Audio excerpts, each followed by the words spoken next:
아버지와 두 형제를 독살한 프랑스 판무 파탈, 고문 후 참수당에 재뿌려져.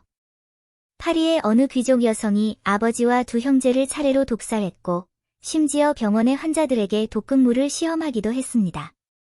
1676년에 체포된 후, 그는 물 16파인트를 먹고 참수당하고 시신은 화장되었습니다.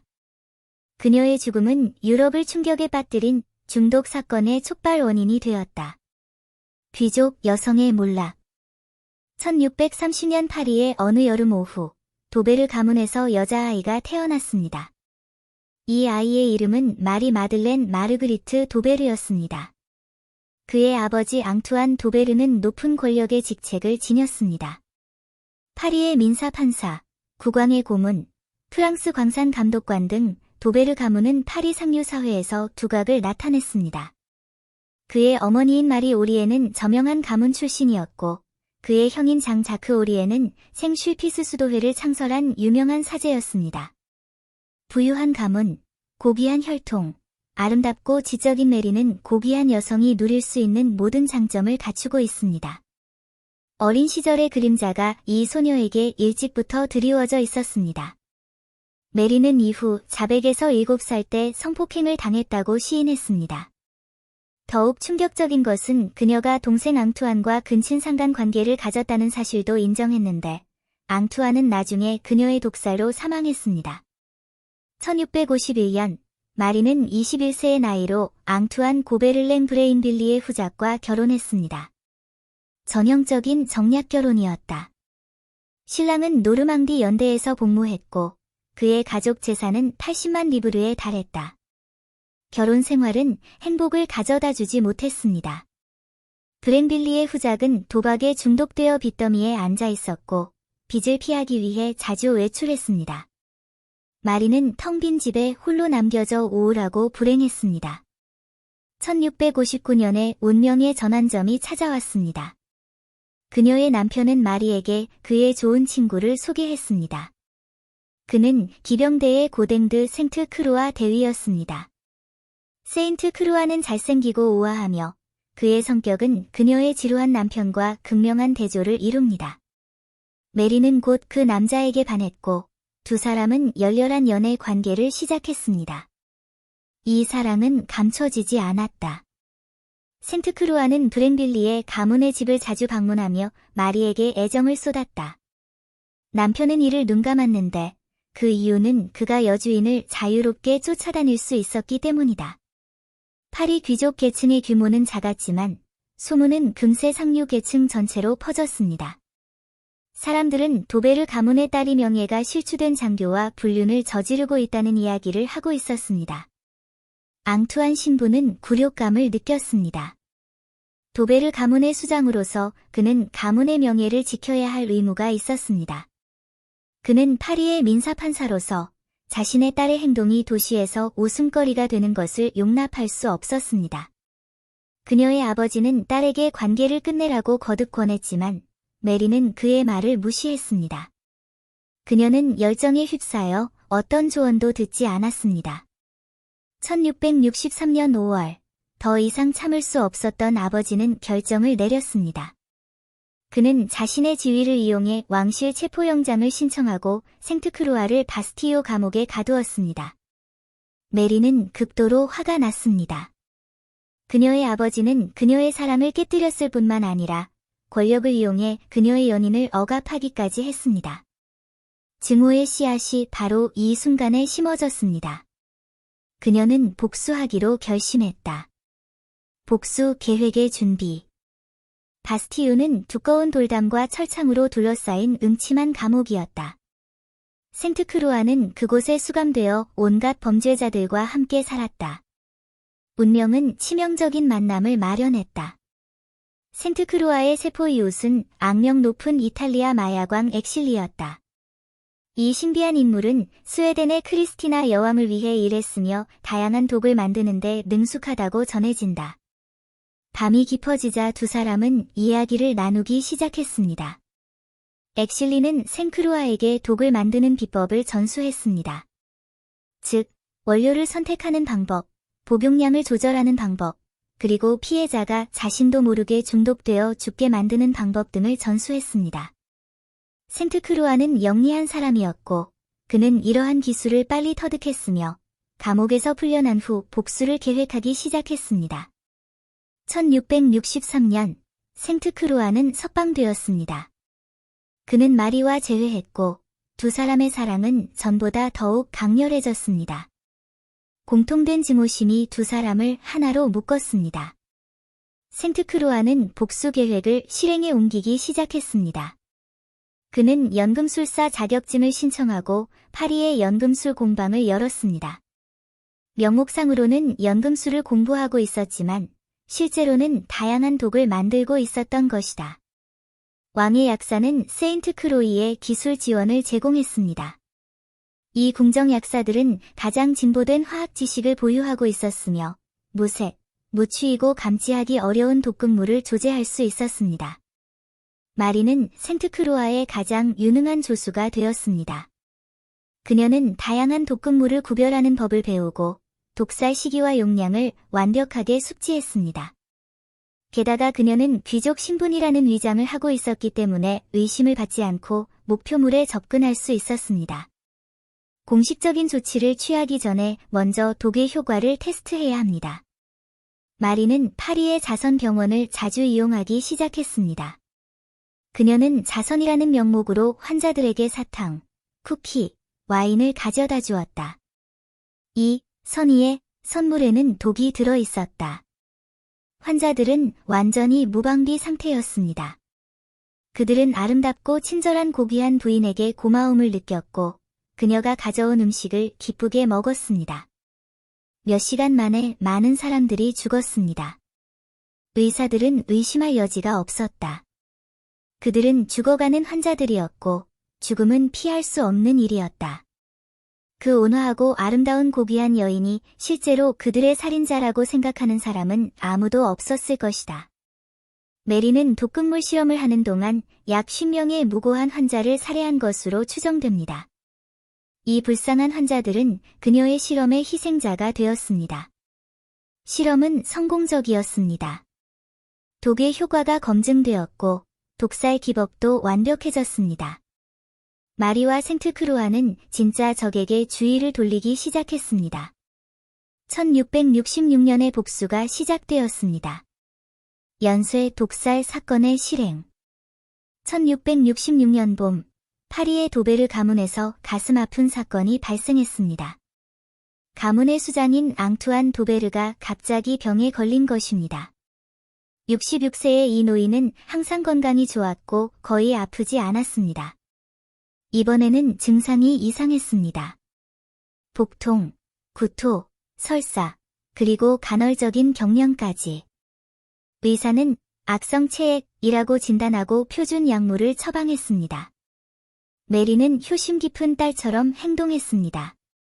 그녀는 종종 아버지 병상을 찾아와 수프와 약을 직접 가져다 주곤 했습니다. 하지만 방문할 때마다 아버지의 병세는 악화되었습니다. 몇 달 후, 앙투안 도베르가 사망했습니다. 그의 가족은 큰 충격을 받았고 아무도 그의 죽음이 음모라고 의심하지 않았습니다. 의사는 사망증명서에 자연사라고 적었습니다. 메리는 기쁨이 솟구치는 것을 느꼈다. 수년간의 증오가 마침내 복수된 것이다. 그녀의 아버지가 죽자 그녀는 가문의 재산을 물려받는데 한 걸음 더 가까워졌습니다. 복수는 아직 끝나지 않았습니다. 1670년의 마리의 동생 앙투안 도베르도 갑자기 병에 걸렸습니다. 앙투안은 아버지와 같은 증상, 즉 복통, 구토, 경련을 겪었습니다. 앙투안은 6월 17일에 사망했습니다. 몇 달 후, 또 다른 형제인 프랑수아도 같은 방식으로 사망했습니다.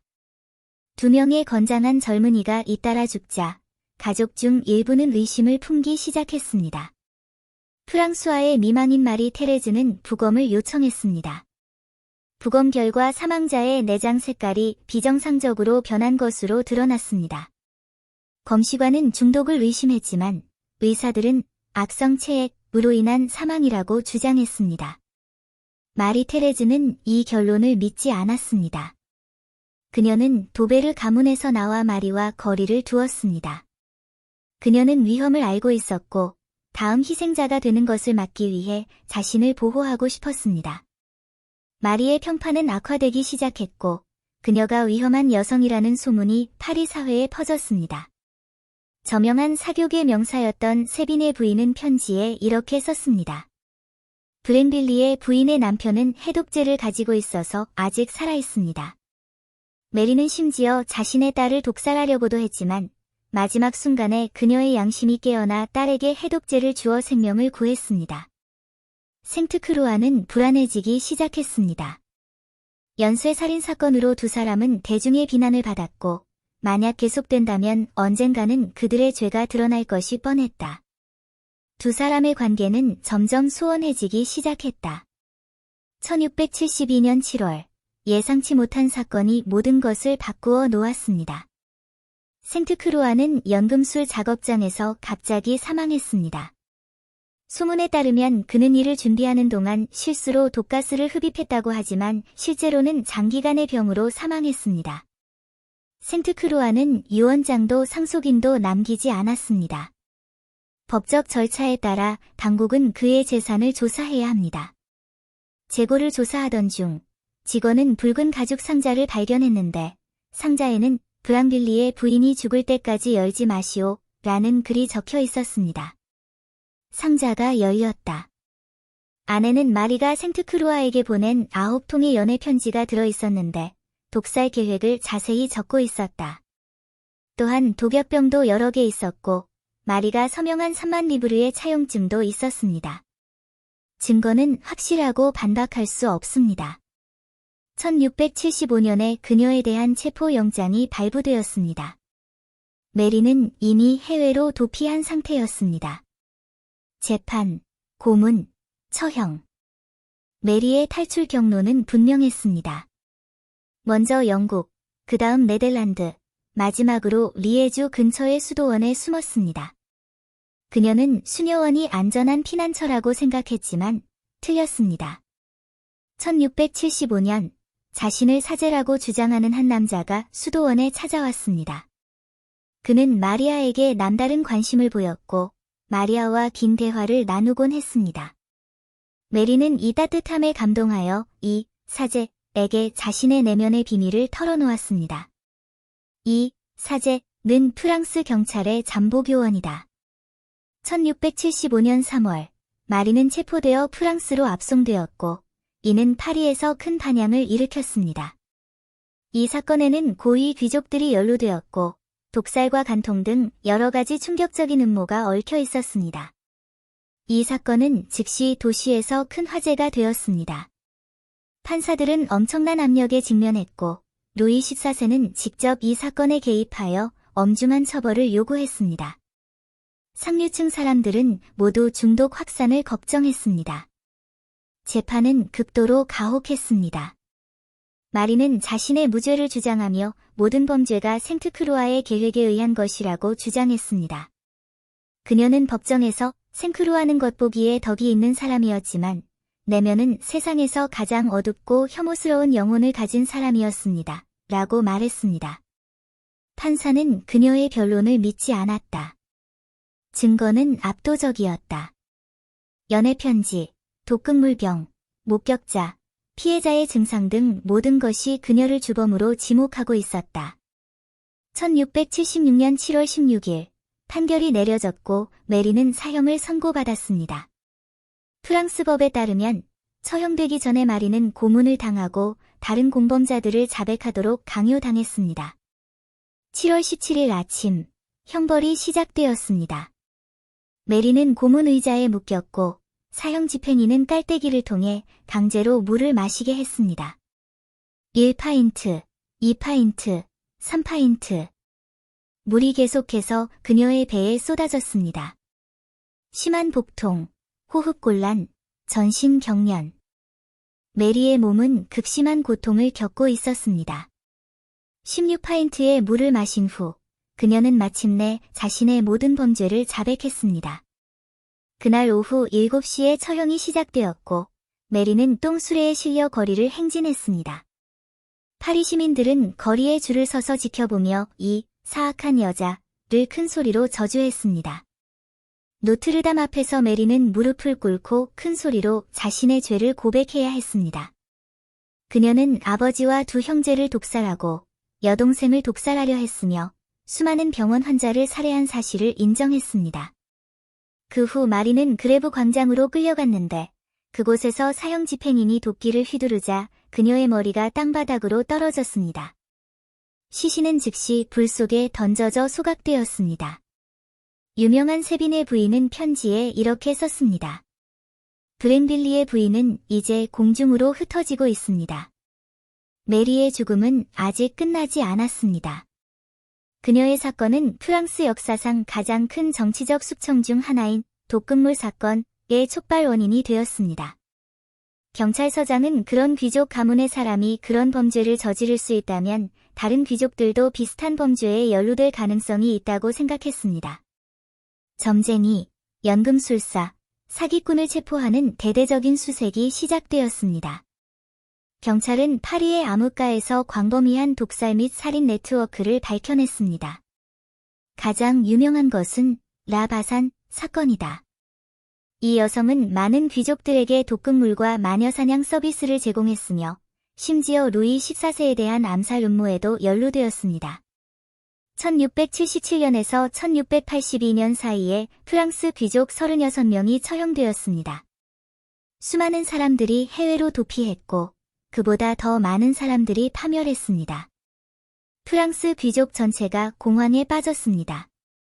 결국 루이 14세는 조사를 중단하기로 결정했습니다. 너무 많은 사람들이 연루되었고 추가 조사를 하면 정권 전체의 기반이 흔들릴 수 있었기 때문입니다. 루이 14세. 메리의 삶은 드라마로 가득했습니다. 귀족 가문에서 태어난 그녀는 아름답고 총명했지만 복수심에 불타는 그녀는 범죄의 길로 들어섰습니다. 그녀의 죽음은 그녀 자신의 삶을 끝냈을 뿐만 아니라 유럽 전체를 뒤흔든 정치적 폭풍을 촉발시켰습니다. 이 이야기는 우리에게 이렇게 말합니다. 증오는 가장 끔찍한 독입니다. 다른 사람을 독살할 뿐만 아니라 결국에는 자신도 독살하게 됩니다.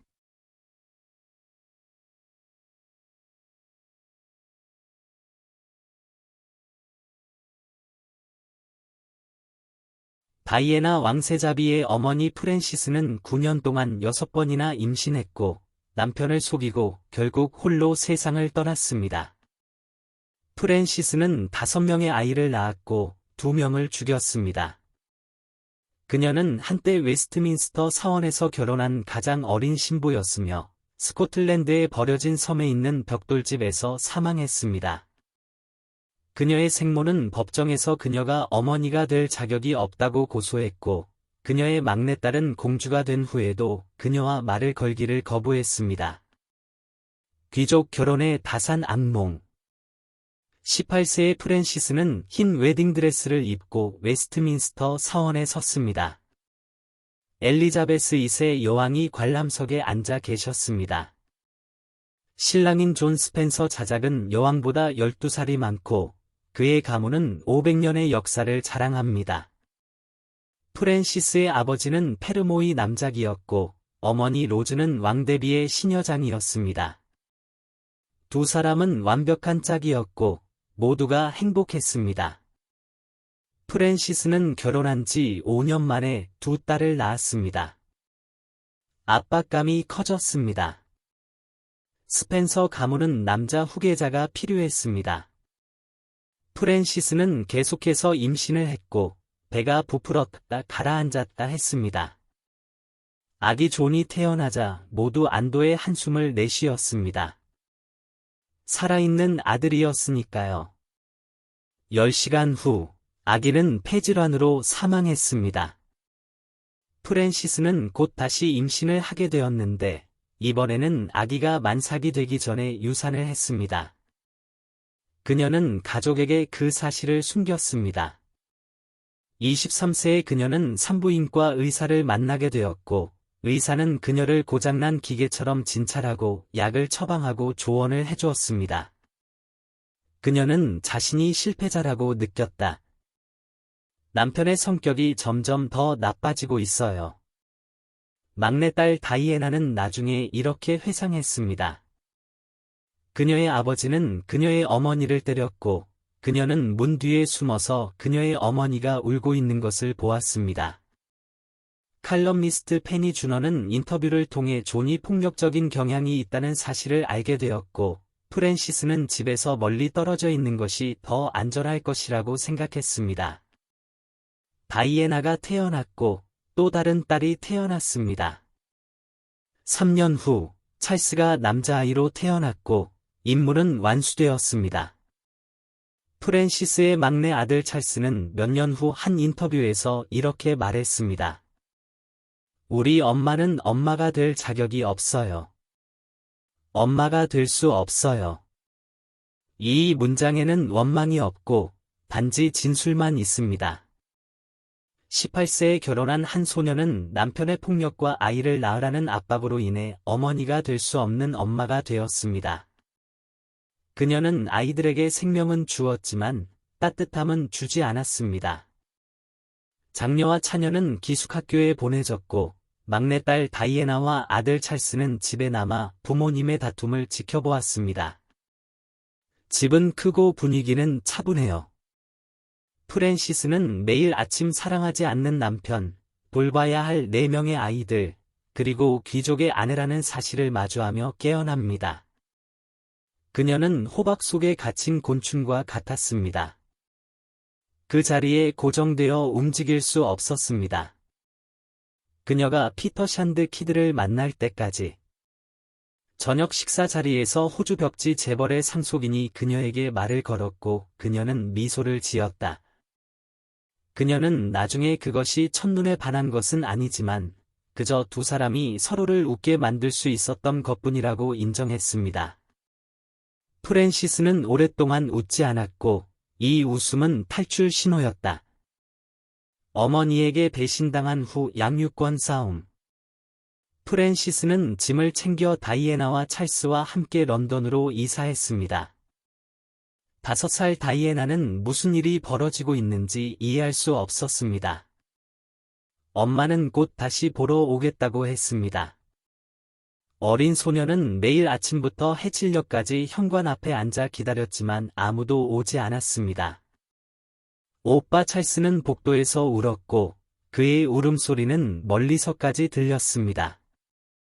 크리스마스가 다가왔지만 존 스펜서는 아이들이 런던으로 돌아오는 것을 허락하지 않습니다. 그는 아이들뿐만 아니라 프랜시스까지 대가를 치르게 하려고 하고 양육권 소송은 법정으로 넘어갑니다.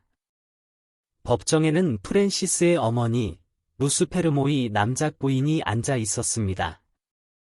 영국 귀족의 저명한 인물이자 왕대비의 시녀장은 딸을 지지할 것으로 예상되었는데 피는 물보다 진하기 때문이다. 무스가 일어서서 증언을 시작했다. 그녀는 딸이 부적격한 엄마라고 비난했다. 법정은 몇 초간 침묵했다.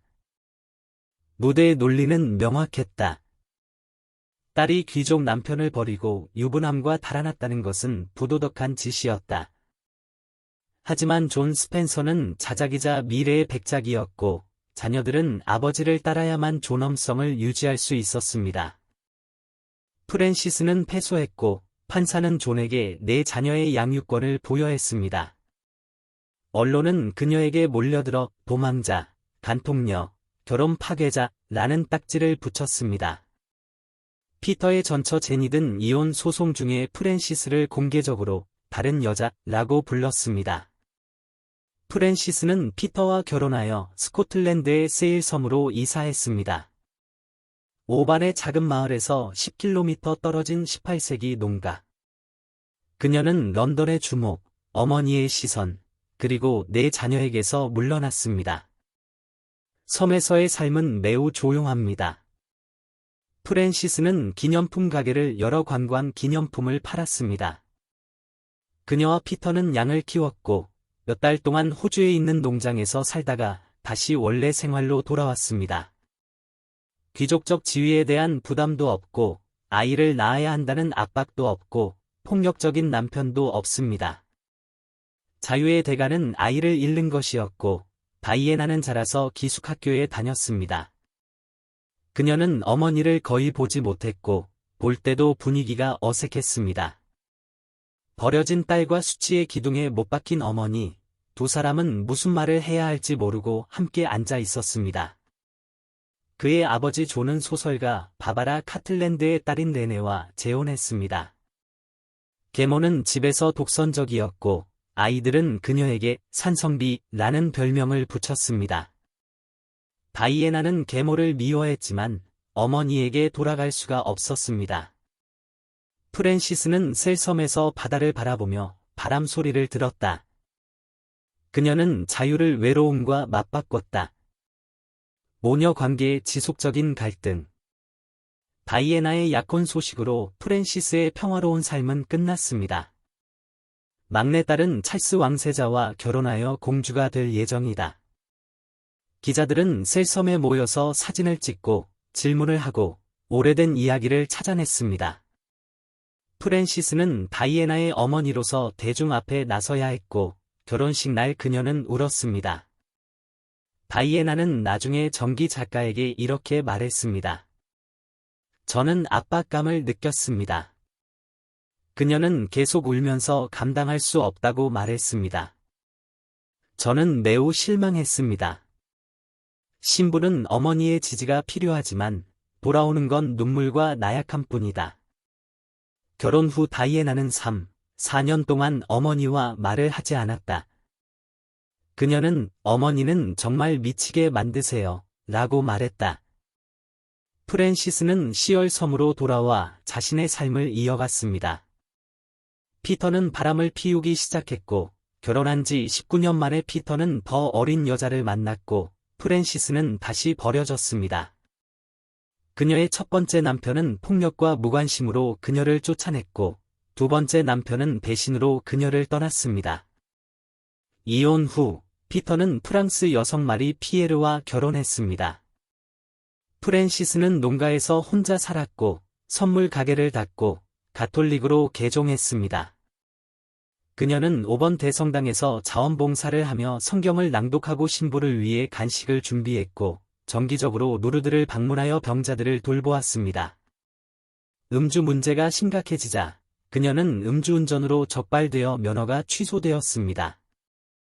그녀는 자신이 술을 많이 마신다는 사실을 부인하며 가끔씩만 마셨다고 말했습니다. 친구들은 그녀가 술을 많이 마신다는 것을 알고 있었습니다. 다이애나의 결혼 생활에도 문제가 있었습니다.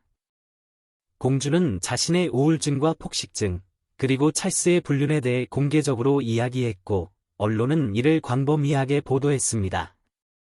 프랜시스는 헬로 매거진과의 인터뷰에서 다이애나가 전하라는 칭호를 잃은 것은 다행스러운 일이라고 말했습니다. 다이애나는 보고서를 보고 전화했습니다. 어머니와 딸이 말다툼을 했습니다.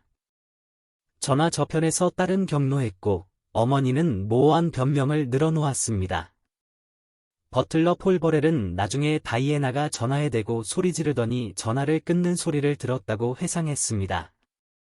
이것이 어머니와 딸이 대화한 마지막 시간이었습니다. 다이애나는 심장외과 의사 하스나트와 데이트를 시작했고 그 후에는 사업가 구루와 데이트를 시작했습니다. 프랜시스는 이에 동의하지 않고 편지를 썼지만 뜯지도 않은 채 반송되었습니다. 다시 편지를 썼지만 역시 반송되었습니다. 다이애나는 생애 마지막 4개월 동안 어머니와 말을 나누기를 거부했습니다.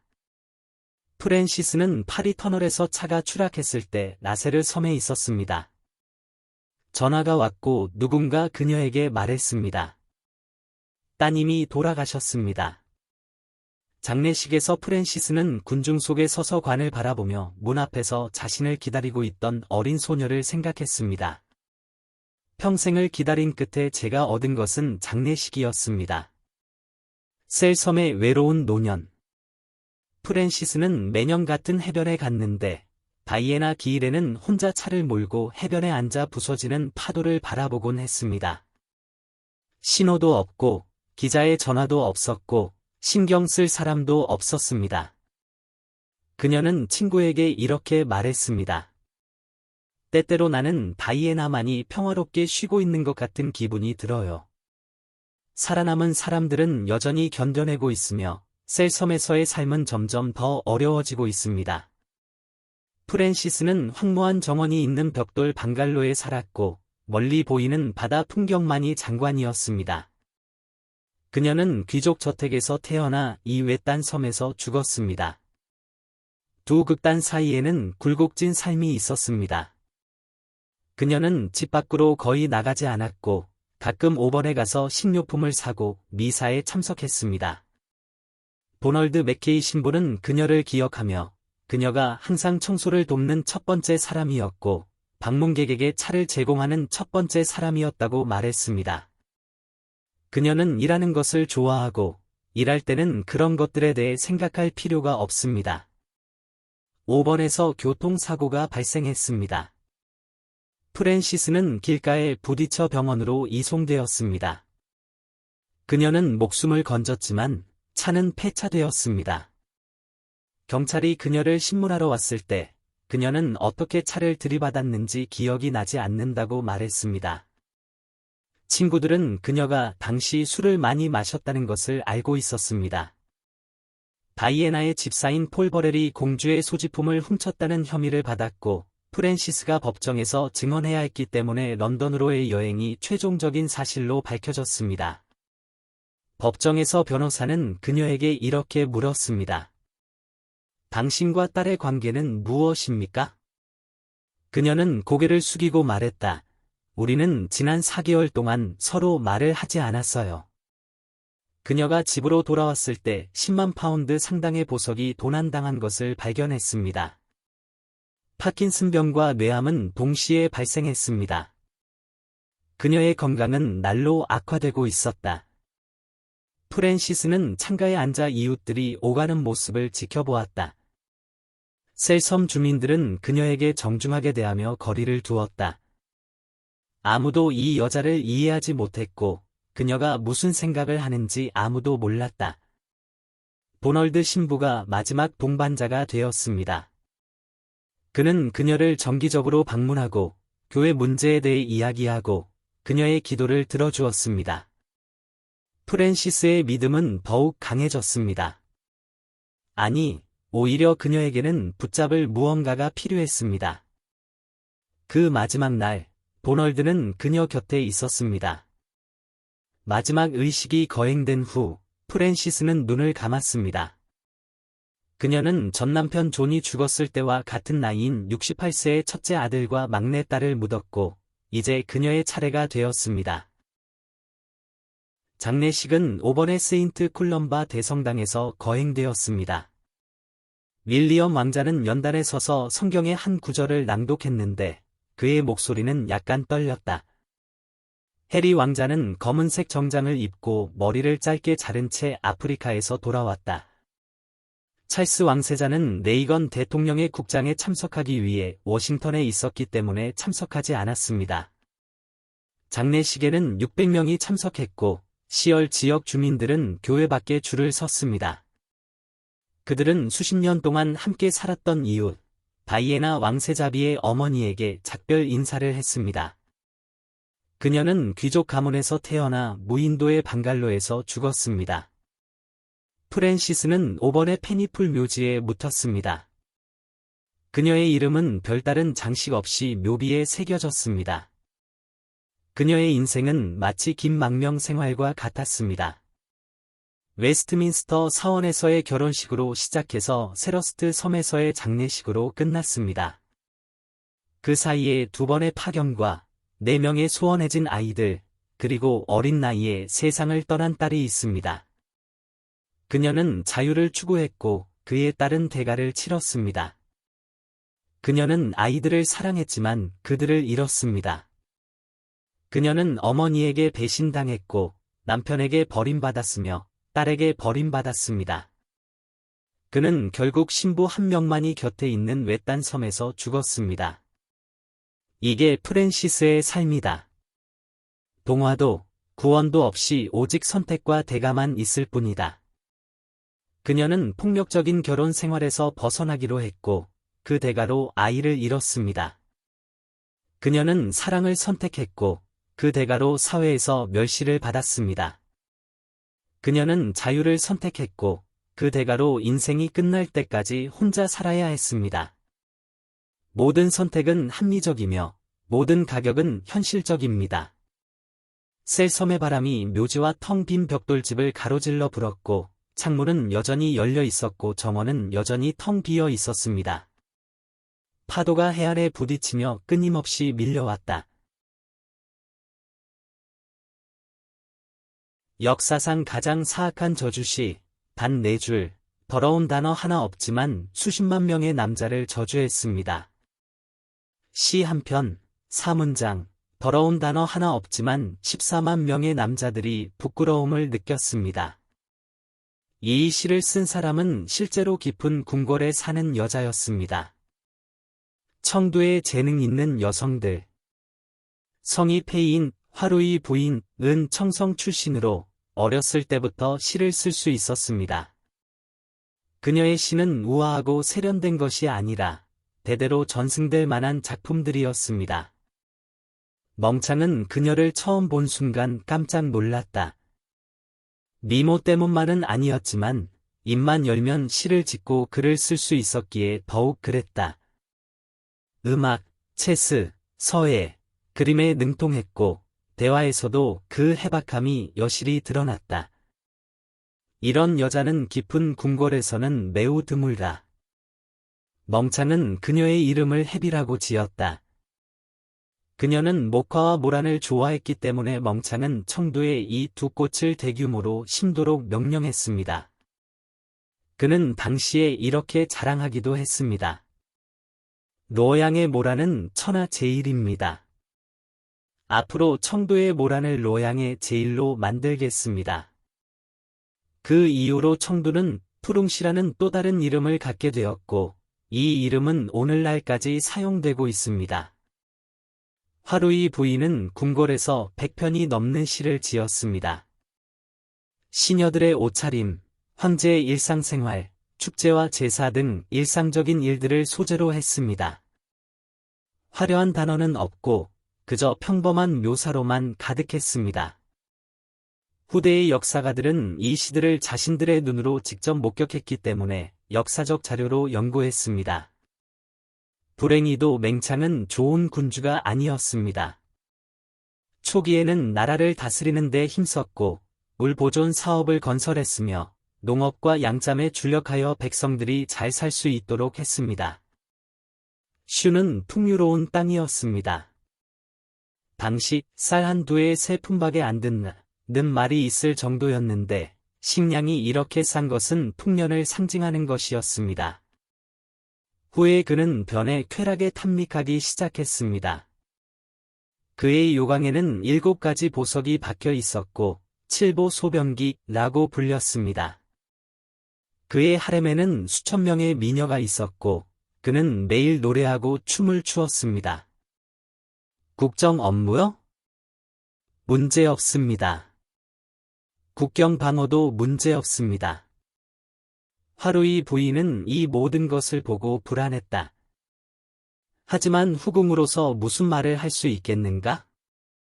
설령 말한다 해도 맹창이 귀 기울여 들어줄까? 그 무렵 북쪽의 상황은 바뀌었습니다.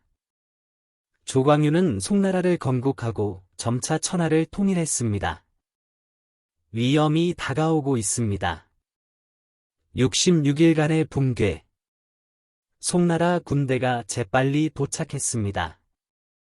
왕권비는 6만 명의 군사를 이끌고 두 방향에서 총나라를 공격했습니다.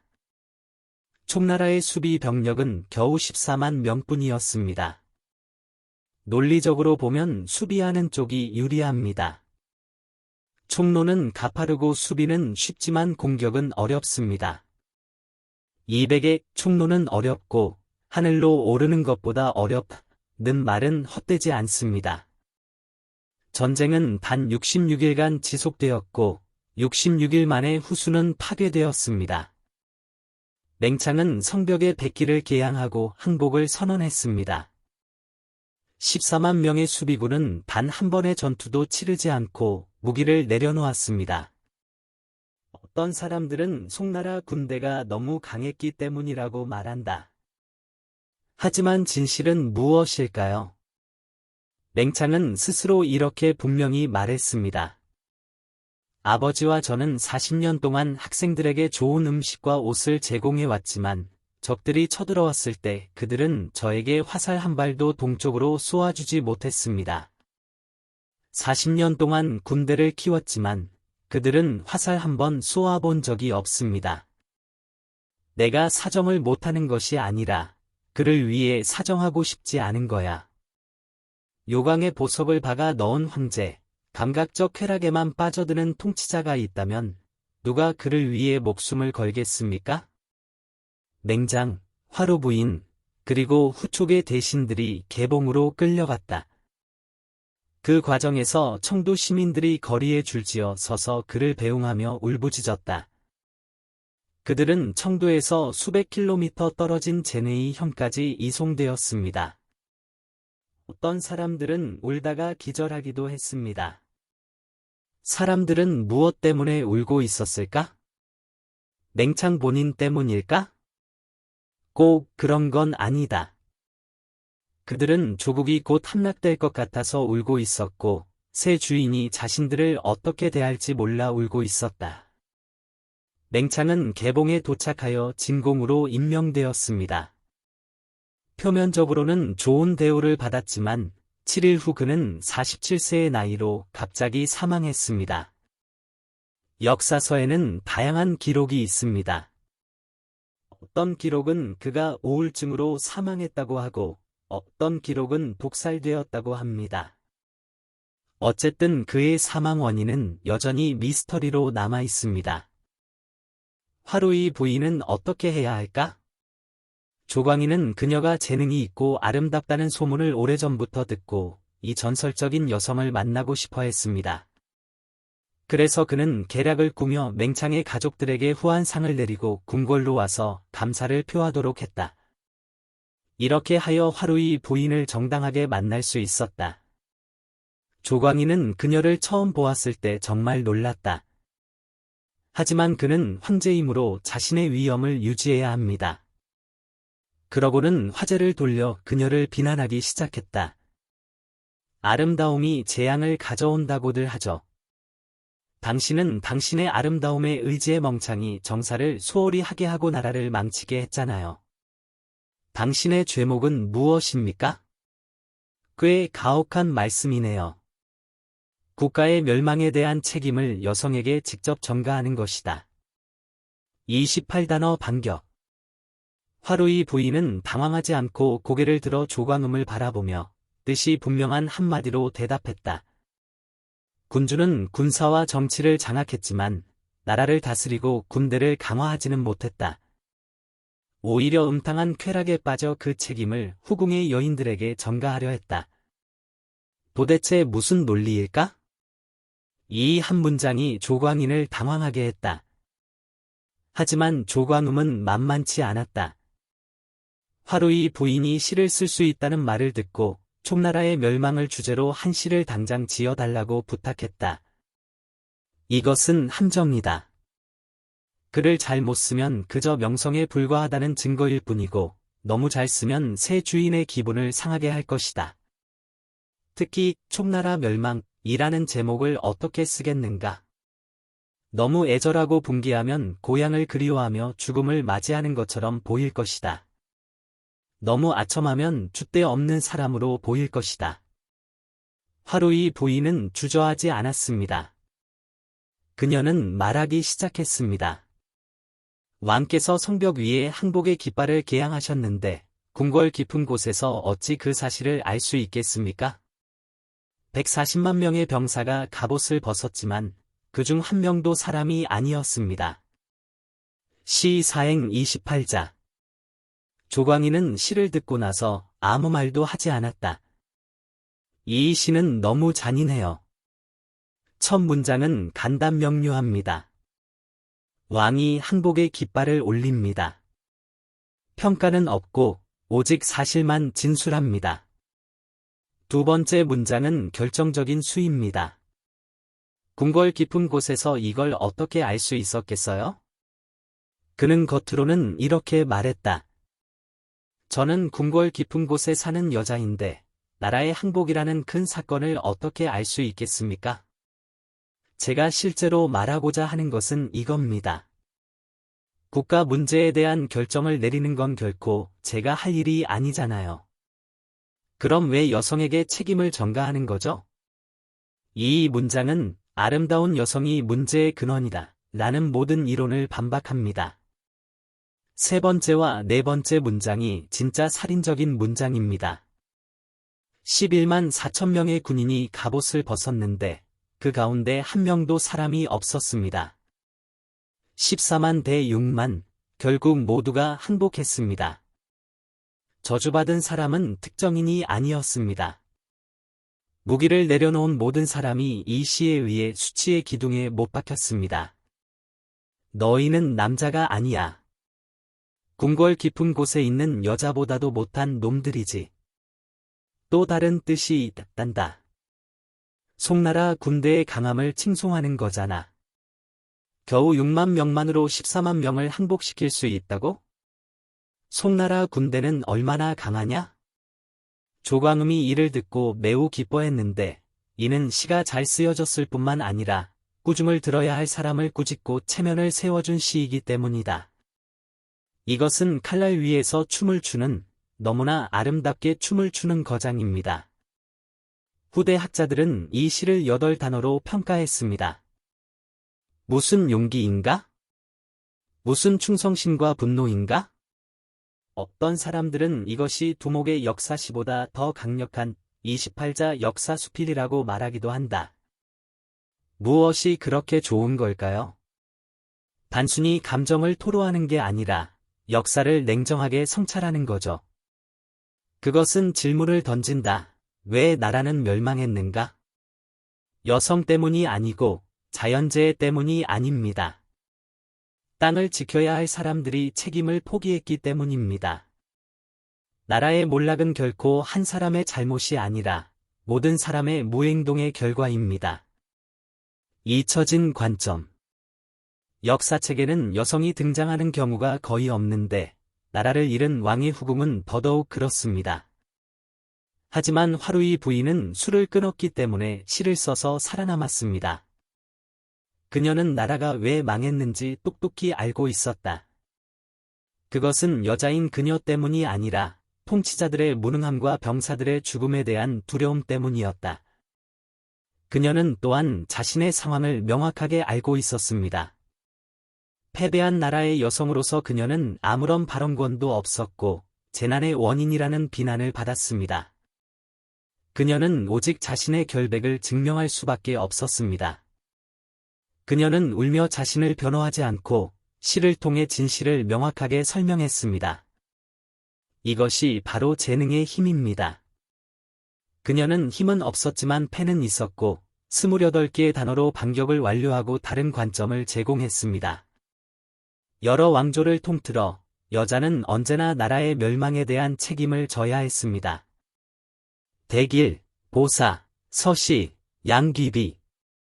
이들 중에 재앙을 가져오는 미인으로 분류되지 않은 사람은 누구인가? 하지만 신중하게 생각해 보세요. 국가의 흥망을 여성이 정말로 결정할 수 있을까요? 누가 군대를 통제하는가? 누가 정책을 만드는가? 누가 전쟁을 하는가? 모두 남자입니다. 하지만 실패하자 그들은 그 여인의 아름다움과 왕을 유혹한 여인의 탓으로 돌렸습니다. 이 논리는 면밀히 따져보면 설득력이 없습니다. 화루이 부인은 시를 통해 이런 논리를 깨뜨렸다. 그녀가 말했다. 저는 궁궐 안에 있어서 국정에 대해 아무것도 모르고 통제할 수도 없습니다. 당신네 권력자들은 화살도 쏘지 않으면서 저를 탓하는 겁니까? 이 질문은 1000년 이상 지속되어 왔습니다. 오늘 이 시를 다시 읽어보면 우리는 여전히 그 힘을 느낄 수 있습니다. 가장 절박한 순간에도 한 여성은 냉정함을 유지하고 용기를 잃지 않았습니다. 그녀는 많은 사람들이 상상했던 것과 달리 새로운 주인의 장난감이 된 후에도 고향을 잊지 않았습니다. 전설에 따르면 그녀는 나중에 맹창의 초상화를 궁궐의 비밀리에 모셨다고 합니다. 그 초상화에 대해 묻자 그녀는 그것이 장원이 아이를 낳는 모습이라고 답했습니다. 사실이든 아니든 상관없어요. 중요한 건 사람들이 그녀가 친절하고 충실한 사람이라고 믿어주는 거예요. 이 시, 망국시는 결국 전당시에 수록되었다. 망국의 후궁이 된 여인의 작품이 공식 역사에 인정받는 시집에 포함될 수 있는 이유는 그녀의 아름다움 때문이 아니라 그녀의 재능과 용기 때문이다. 오늘날 많은 사람들은 11만 4천 명의 사람들이 갑옷을 벗었지만 그 가운데 남자는 한 명도 없었다는 문장만 기억합니다.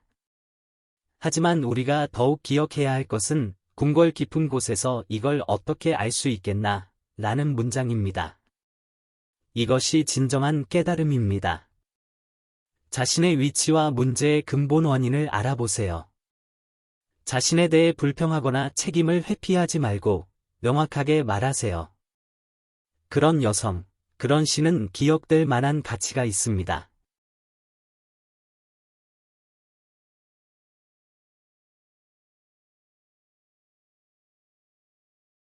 한 남자가 일본 여성 포로 9명을 붙잡아 산속에 숨어 73명의 아이를 낳았습니다. 왜 아무도 저항하지 않았을까요? 전장은 항상 남성의 영역으로 여겨져 왔습니다. 남성의 신체적 힘과 생리적 특성은 특히 고대에는 남성만이 전쟁에 참여할 수 있었던 치열한 전투에 돌입하기에 더 적합했습니다. 역사의 발전, 특히 현대전의 발발과 함께 여성들도 점차 전장에 진출했습니다. 그럼에도 불구하고 여성의 전쟁 참여는 여전히 소수입니다. 일본의 중국 침략 기간 동안 여성들은 전쟁의 다양한 측면에 더 많이 참여하기 시작했습니다. 전통적인 야전 간호사 외에도 일부 여성들은 다른 작업에 참여하기 위해 중국 전장으로 파견되었습니다. 특히 일본의 패배 후 세계를 충격에 빠뜨린 사건이 발생했습니다. 한 남성이 일본 여성 전쟁포로 9명을 붙잡아 중국 깊은 산속에서 함께 살다가 결국 73명의 아이를 낳았습니다. 이 여성들이 왜 그 상황에서 저항하지 않았는지 궁금합니다. 청나라 시대부터 일본은 중국의 깊은 적대감을 품고 있었습니다. 팔국 동맹을 통해 중국을 침략하여 청일전쟁에서 부분적인 승리를 거두었습니다. 산둥성과 동북 지역은 잠시 일본의 식민지가 되었습니다. 1937년, 일본은 자신의 허세를 완전히 버리고 대규모 중국 침략을 감행했습니다. 8년간의 항일전쟁이 발발하면서 수만 명의 중국인들이 전장에서 목숨을 잃었습니다. 특히 난징 대학살은 일본군의 극악무도한 만행을 여실히 드러냈습니다. 이 무력 중국인들의 일본군에 대한 분노는 극에 달했습니다. 항일전쟁은 1945년까지 지속되었으며 전 세계 군인과 민간인들이 함께 싸우면서 전황은 점점 더 복잡해졌습니다. 결국 제2차 세계대전이 끝날 무렵 독일과 일본이 이끄는 추축국은 패배했고 일본은 무조건 항복을 선언했습니다. 일본의 항복과 함께 일본군은 본토로 돌아가기 시작했습니다. 그러나 중국은 일본군 포로에 대한 처우의 관용과 자제를 보인 반면 소련군은 특히 일본 여성 포로에 대한 처우가 매우 엄격했습니다. 당시 일본군 포로 중에는 여성 9명이 있었습니다. 그들은 군인의 가족, 의료요원, 심지어 위안부였습니다. 그러나 대부분의 위안부와는 달리 이 9명은 성노예가 아니었습니다. 오히려 군 의료요원으로 복무하며 부상당한 병사들을 돌보았습니다. 전쟁이 끝난 후 그들은 고국으로 돌아가기를 희망했지만 안타깝게도 소련군에게 붙잡혔습니다. 오랜 전쟁으로 소련군은 깊은 억압과 분노에 휩싸였고 그 분노를 여성 포로들에게 쏟아냈습니다. 이 9명은 저항할 수 없었고 소련군의 고문 속에서 점차 삶의 의지를 잃었으며 집으로 돌아갈 희망조차 잃었습니다. 여성 포로들을 호송하던 중 한 사건이 발생했습니다. 이 상황을 해결하기 위해 소련군은 여성들을 한 명의 병사에게 일시적으로 맡기기로 결정했습니다. 그러나 놀랍게도 그 병사는 자신의 부대로 돌아가지 않고 9명의 여성과 함께 중국의 외딴산으로 도피했습니다.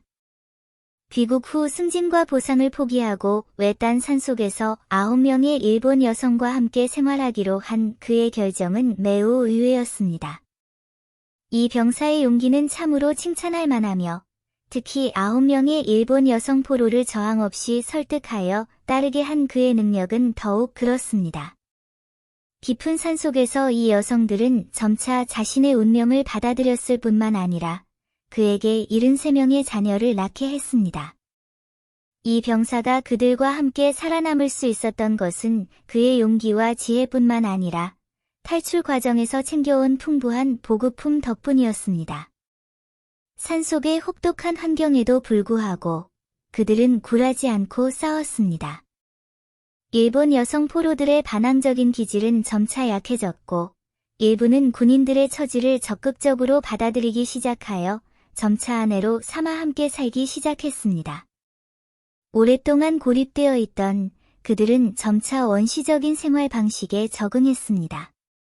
군인들이 생계를 지원해 주는 동안 그들은 채소를 재배하고 식량을 저장하고 사냥을 하며 자급자족하기 시작했습니다. 이 작은 가족들은 점차 자신들만의 생존 모델을 확립했습니다. 시간이 흐르면서 여성 수감자들은 새로운 삶을 받아들이기 시작했고 더 이상 군인들의 통제에 저항하지 않았습니다.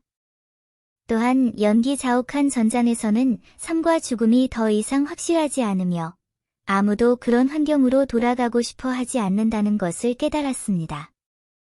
결국 군인과 9명의 여성들은 안정된 생활에 안착했고 19년이 지난 후에야 산을 떠나 잘 알려지지 않은 가족사를 공개했습니다. 고대에는 일부 다처제가 흔했지만 현대사를 배경으로 한 이 기이한 이야기는 입이 떡 벌어지면서도 깊은 감동을 선사합니다.